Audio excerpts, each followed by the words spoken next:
Hey guys welcome to my channel. আমি মহারাজ। এখন আমরা কথা বলবো হচ্ছে অলরেডি যে তিনটে ছবি নিয়ে আমাদের হোপ রয়েছে বা যে দিকটাকে নিয়ে আমাদের হোপ রয়েছে সেটাকে নিয়ে আমরা কথা বলবো। এগুলোই বলা চলে শেষ ভরসা আর কি অ্যাকচুয়ালিতে আমাদের টলিউড ফিল্ম ইন্ডাস্ট্রি, মানে আমাদের বাংলা ফিল্ম ইন্ডাস্ট্রির, এপার বাংলা ফিল্ম ইন্ডাস্ট্রির আর কি। 2026 সালে বন্ধুরা, 2026 সালে মির্জা টু আসার একটা চান্স ছিল, কিন্তু সেটা কিন্তু অলমোস্ট আর নেই বললেই চলে। আহ, তো এটাকে অ্যাকচুয়ালিতে একদম পরিষ্কারভাবে ধরে রাখা যাচ্ছে। আচ্ছা, এরপরে তোমাদেরকে যেটা বলা চলে, মোটামুটি যে ছবিটা দিয়ে আমরা শুরু করব বছরে, সেটা হচ্ছে অঙ্কুশদার নারী চরিত্র বেজায় জটিল। এটার প্রতি একটা হোপ রয়েছে। নো ননসেন্স কমার্শিয়াল ফিল্ম, একটা বিগ বাজেট কমার্শিয়াল ফিল্ম, সেইটা বলা যায় না, বাট একটা নো ননসেন্স কমার্শিয়াল ফিল্ম, তো একটা মস্তি আছে সিনেমাটার ভিতরে। তো সেই কারণে এই ছবিটা থেকে একটা হোপ রয়েছে যে এই ছবিটা অ্যাটলিস্ট যদি ম্যাজিকের মতন ব্যবসা করে নেয়, তাহলে এই ছবিটা কিন্তু হিট হয়ে যাবে। এবং অঙ্কুশদার ছবি যেহেতু বিরাট বাজেট নেই, এই ছবিটার কিন্তু প্রি সোল্ড টোল্ড আছে টেলিভিশনে। তো সব দিক দিয়ে এই ছবিটা কিন্তু মানে একদম খুব খুব সেফ জোনে রয়েছে, ঠিক আছে অলরেডি। তো এই ছবিটার দিকে আমরাও তাকিয়ে থাকবো। বক্স অফিসে যদি এই ছবিটা ওয়ার্ক করে যায়, অঙ্কুশদার একটা কামব্যাক হয়ে যাবে, যেহেতু মানে বেঙ্গল ট্যুর ইত্যাদি করছে, তারপরে সবকিছু করছে। এটার দিকে তাকিয়ে আছি। দ্বিতীয়ত যে ছবিটার দিকে আমরা তাকিয়ে আছি সেটা হচ্ছে কেউ বলে বিপ্লবী, কেউ বলে ডাকাত। ইয়েস বন্ধুরা, এই ছবিটার দিকে আমরা তাকিয়ে রয়েছি। এটাও কিন্তু দ্বিতীয় হোপ বলা চলে একদম। এক হচ্ছে জিদ্দার ছবি, জিদ্দার 2 বছর বাদে কামব্যাক। এবং জিদ্দার ছবি মানেই মাস অ্যাকশন। জিদ্দা এই যে ইনজুরড হচ্ছে, এখানে রক্ত লেগে যাচ্ছে, হাতেই হচ্ছে, মানে চোট টোট পাচ্ছেন আর কি। তার মানে বোঝা যাচ্ছে কতটা ভয়ঙ্কর অ্যাকশন উনি করছেন, এবং নিজের শরীরটাকে উনি মানে এই বয়সেও এসেও আহ, উনি কিন্তু লড়িয়ে যাচ্ছেন। প্রায় 50-এর কাছাকাছি বয়স হতে যায় ওনার, উনি কিন্তু লড়ে যাচ্ছেন এখনো। তো এইটা হচ্ছে জিদ্দা। এবং আমার না প্রচন্ড প্রচন্ড বিশ্বাস আছে, এবং যে রয়্যাল রিভিলটা হয়েছে জিদ্দার টিজারটার, কেউ বলে বিপ্লবী, কেউ বলে ডাকাত, অসাধারণ লাগছে। মানে সেই ভিজুয়ালস দেখে আমরা জাস্ট ছিটকে গেছি। ডায়লগস ভালো লেখা হয়েছে, দুর্দান্ত লাগছে, জিদ্দাকে খুব ভালো লাগছে, এবং বাঙালিয়ানাটা খুব বেশি করে রয়েছে, এটা আমরা দেখতে পাচ্ছি। তো এইটা হচ্ছে সব থেকে বড় ব্যাপার, ঠিক আছে। এই সব কিছু মিলিয়ে আহ দারুণ দুর্দান্ত একটা মানে ভাইব লাগছে কোথাও গিয়ে, বলা চলে না যে ভাইব কাজ করছে জিদ্দার ক্ষেত্রে। যেহেতু জিদ্দার কামব্যাক, যেহেতু আহ, শ্রেয়া ঘোষালের গান ইত্যাদি রয়েছে, সব দিক দিয়ে কিন্তু এই ছবিটাও আমার মনে হয় এই ছবিটাও কিন্তু জি বাংলার চলে যেতে পারে। এই ছবিটার ভিতরেও সেই পোটেনশিয়ালটা আছে যে জি বাংলায় প্রিসোল্ড ইত্যাদি হয়ে গেল, ঠিক আছে। একটা জিদ্দার এতদিন বাদে ছবি, এবং বাঙালি কত পরিমাণে দেখতে শুরু করলো ক্রান্তির মতন, মানে ক্রান্তির জিতকে পাওয়া যাচ্ছে আজকে, ম্যাচিওর অডিয়েন্স আছে, মাল্টিপ্লেক্সের ভালো চলার একটা জায়গা রয়েছে। সব মিলিয়ে এই ছবিটা কিন্তু বিরাট একটা হোপ জাগাচ্ছে 2026 সালে। এই ছবিটা কিন্তু একটা ভয়ঙ্কর লেভেলের বক্স অফিস এনে টলিউড ফিল্ম ইন্ডাস্ট্রিকে বাঁচাতে পারে। তৃতীয় যে ছবিটার নাম নেবো সেটা হচ্ছে খাদান টু। বন্ধুরা, খাদান টু নিয়ে তোমার আমার প্রত্যেকের হোপ রয়েছে। খাদান কি করে দেখিয়েছিল আমরা সবাই জানি। তাই এক্সট্রা অর্ডিনারি একটা এক্সপেকটেশন রয়েছে আমাদের, মানে যেটা মানে জানি না কিভাবে কি ম্যাচ হবে, কি হবে না হবে, বাট 2026 সালের শেষের দিকে খাদান টু আসতে পারে। এবং খাদান টু নিয়ে মানে মানুষের উন্মাদনা নেক্সট লেভেলে।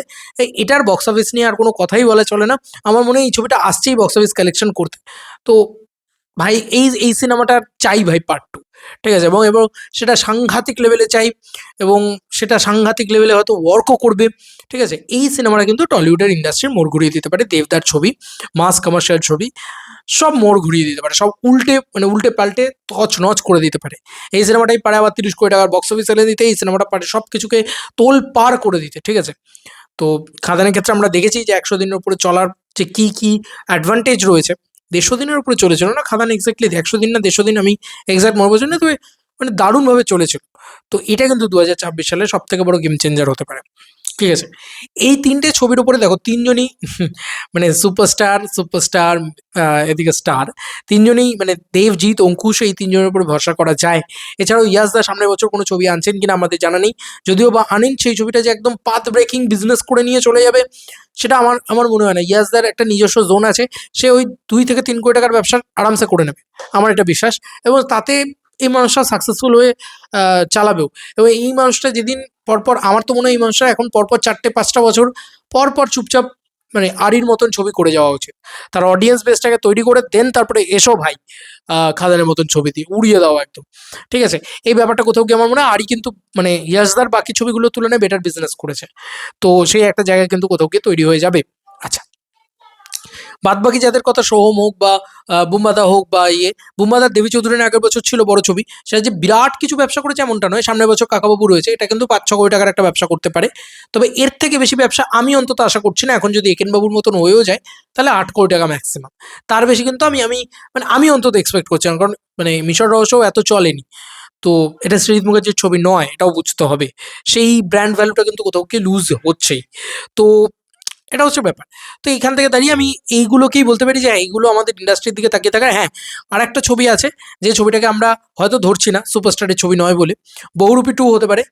সেই ছবিটা হয়তো পার্ট 2 আসতে পারে, বা উইন্ডোজের যে ছবিটাই আসুক না কেন সেটার উপরে একটা হোপ থাকবে। ভানুপ্রিয়া হোটেলের ওপরে নয়, শিবুদা নন্দিতাদি তাদের যে ছবি সেই ছবিটার উপরে হোপ থাকবে। দেখা যাক এই ছবিগুলো, সোনাদা রয়েছে, এই ছবিগুলো বক্স অফিস গেম চেঞ্জার হতে পারে। সোনাদা যেরকম বা একেনবাবু, এগুলো ভালো ব্যবসা করবে। কিন্তু ওই যে একটা ইভলিউশন ঘটিয়ে দেওয়া, একটা মারাত্মক কিছু হয়ে যাওয়া, এটা হবে না।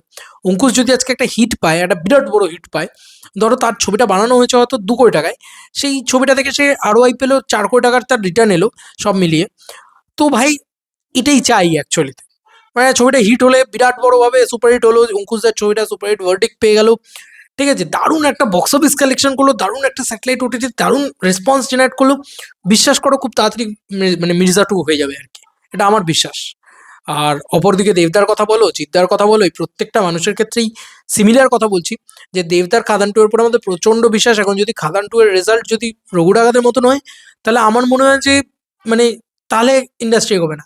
খাদান 2 এর রেজাল্ট ডেফিনেটলি, খাদান 2 নিয়ে মানুষের হাইপ নেক্সট লেভেলে আছে, ওটা চরম চলবে। আর কেউ বলে বিপ্লবী, কেউ বলে ডাকাত নিয়ে আমি সত্যি বলছি কোনো নেগেটিভ পয়েন্ট খুঁজে পাচ্ছি না আপাতত যে জায়গাটায় রয়েছে। অনন্ত সিংহের বায়োপিক বলে আর মনেই হচ্ছে না, কারণ এখানে মিমি চক্রবর্তীর আইটেম সং থেকে শুরু করে সব কিছু, সব দিক দিয়ে আর কি একদম প্যাকেজিং করা আছে। এই সিনেমাটা তো পাক্কা 10 কোটি টাকার উপরে কালেকশন করার পোটেনশিয়াল অন্তত আপাতত রাখছে। এবার এর বাইরে তোমাদের আর কোন বাংলা সিনেমা আমাদের এপার বাংলা থেকে তোমাদের মনে হচ্ছে যে আরও বেশি ব্যবসা করতে পারে, জানিও কমেন্ট সেকশনে। আমার এটাই মনে হয়। চলো বন্ধুরা, নতুন কোনো ভিডিওতে দেখা হবে, বাই।